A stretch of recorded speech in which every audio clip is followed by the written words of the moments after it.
چنانچہ آپ کا پیغام خدیجہ بنت خویلد کے پاس پہنچتا ہے.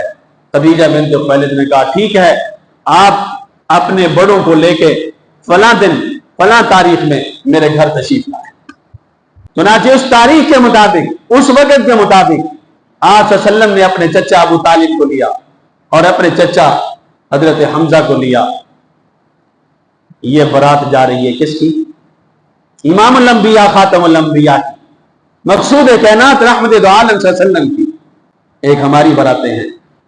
ذرا سوچیے، ایک ہمارے معاشرے اور ہماری شادیاں ہیں کہ سارے محلے کو پتہ نہیں کن کن کو ہم اکٹھا کر کے دوسرے بچی والوں کے ہاں ایک اللہ معاف فرمائے عذاب بن گئے.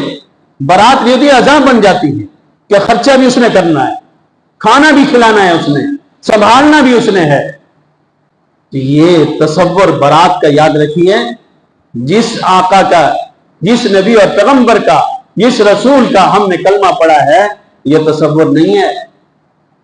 اس طرح کی براتیں بنا کے لے کے جانا یہ تصور نہیں ہے. تو یہ میرے اور آپ کے آقا کی برات جا رہی ہے. دو چچا ساتھ ہیں اور آپ جا رہے ہیں.